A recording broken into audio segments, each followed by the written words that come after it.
One snake I get requested all the time to see, and I show them a bit on snake bites and even on the vlog a couple times, but people still just want to see more of them. And of course, that's the Mexican black king snake, which I completely agree. It's an amazing animal. Take a look at this one right here. Let's see what we got. Let's try to find one that is really pretty. All right, there was a couple of them that were in shed there. So this is the Mexican black king snake right here, of course, and that is just a gorgeous snake, just that jet black and really glossy snake. And again, they don't get very big. I mean, this is an adult right here. I mean, basically what you have is, you know, 4 foot, maybe 4.5 maximum. A lot of them only get 3.5 foot or so. You can see they're not too big around. Just a really gorgeous snake. So if you're ever, you know, wanting to get that just stunning, you know, unbelievably cool looking snake, like a black animal like that, Mexican black kings are a great example. And of course, there's the Indigo Snake, which a lot of people kind of say these are the poor man's indigo, right? Because they got that jet black snake, but they're much like the Cribos, you know, and that's what the Indigo Snakes are. Is the same genus is the Cribo snakes, and but they get really big. They're real energetic, but they're solid black. And speaking of Cribos, people have been asking about, so let me show you them. Of course, this is my girl Maya that I show off quite often, and she's just a puppy dog tame animal. I mean, you can see right here how she just loves people. She's super docile. And again, one of the knocks on Cribos a little bit is the fact that they are somewhat a little bit more messy than a lot of snakes, and that is true. I mean, we have to clean their cage a lot more often than other snakes. Like usually, you know, you can get away with once a week with most snakes. With Cribos, you're usually cleaning them 2, maybe 3 times a week. That's just kind of the way it goes.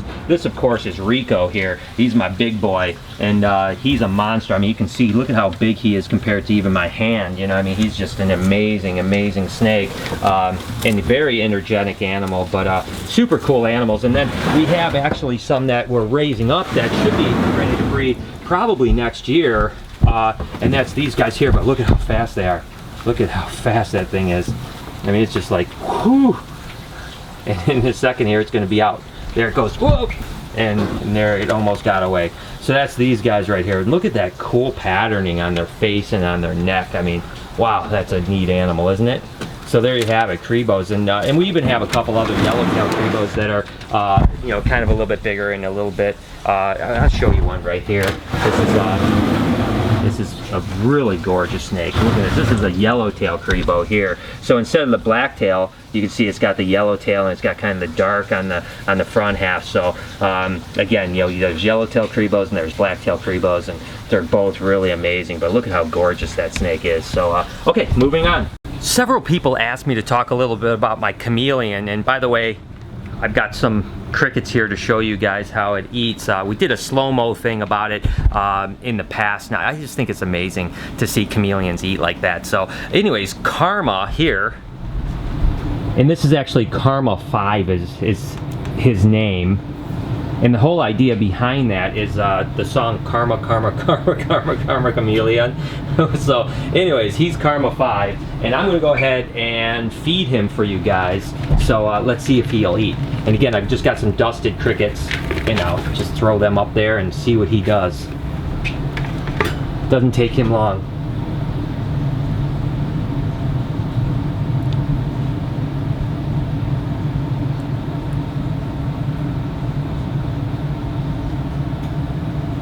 He's hunting down there, but he doesn't realize there's plenty of crickets up top.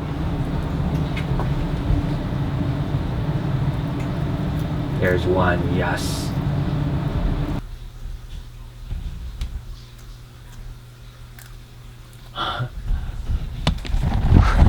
How cool is that, huh, guys? I mean, I tell you, I never get sick of watching him eat. It's just so amazing. And I think that, like, sometimes, like, what is that all about? Like, Mother Nature has this lizard that can shoot a tongue out and grab a bug from a ways away, and I'm just never cease to be amazed by Mother Nature and nature as in general in wildlife. Certainly probably the most common thing I get asked about all the time is show boas. Well, the fact is, guys, I really don't have very many boas because I just decided not to work with them that much. But I will show you what I have here. And of course, this is my my one beautiful pet. I love him to death. This is a hypo or a sun glow Arabesque boa. So it's a hypo, an albino, and an Arabesque boa, and he's just an amazing animal. I mean, he's just super docile, and certainly a great pet snake. I mean, I love this guy so much. He's great. I can take him to kid shows and let them play with kind of this mid-sized snake that is super docile, and really he's just a pet. Will I ever try to breed him in the future? Possibly, but I'm not really sure. I mean, for now I'm just keeping him as a pet, and actually I'm going to be going out to Jeremy Stone's place hopefully in November, and he's a huge boa guy, you know, Jeremy Stone boas. He does ball pythons as well, but mainly boas, and he's got crazy cool stuff. So I am heading out there. We're going to do some vlogging out there. We'll do some snake bites episodes.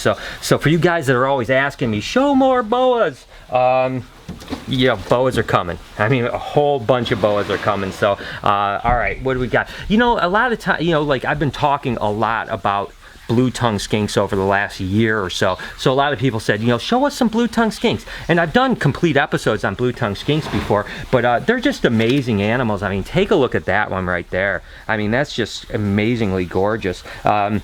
Again, this is just a hypo or a caramel blue-tongue skink. And the thing that's just so great about blue tongues is that how easy they are to care for. And they're live bearers, which makes it really cool too, because you literally just wake up one morning and there's babies in there. This, of course, would be like what they would call a classic northern blue-tongue skink.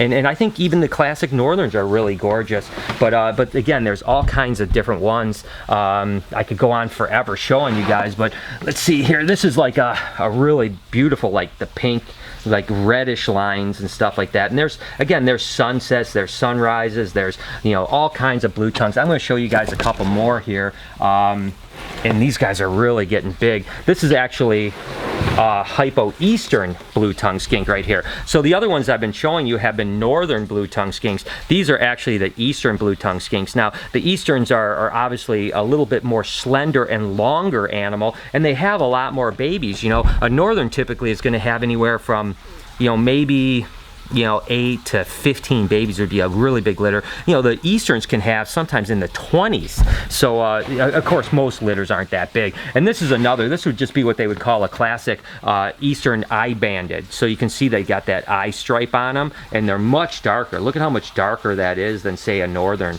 blue-tongue skink. So so anyways, there's that. Again, there's so many more. Probably the two of my almost favorite blue-tongue skinks are, this is one of them right here. Take a look at that animal. Sheesh, that is a gorgeous animal right there. Just take a look at that.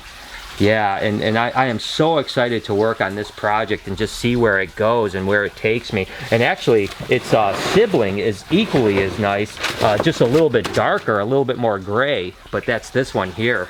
I mean, take a look at that. I mean, geez, that's just so gorgeous. Woo, trying to get away.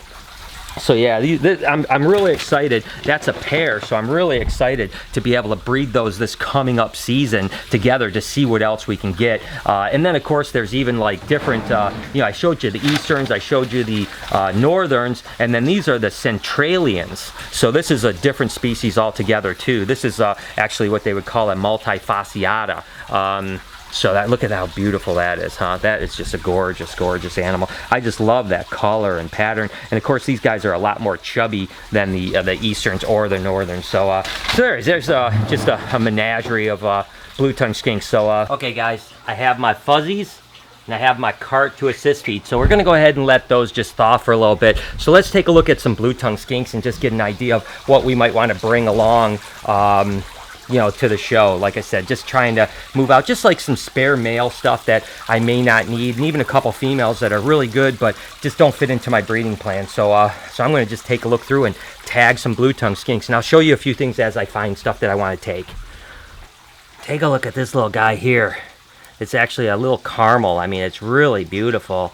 But again, I have a lot of caramels right now, so I can definitely probably get rid of one and it's not going to kill me. Here's another one, guys. Take a look at this. This is actually a Turner white animal here. So that these guys actually get more white as they get older. They just kind of fade out into this really beautiful color. So again, hate to move them, but I can't keep everything.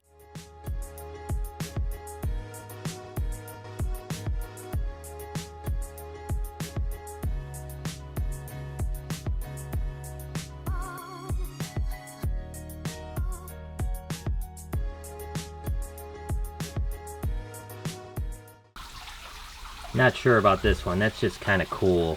I might end up hanging on to that one.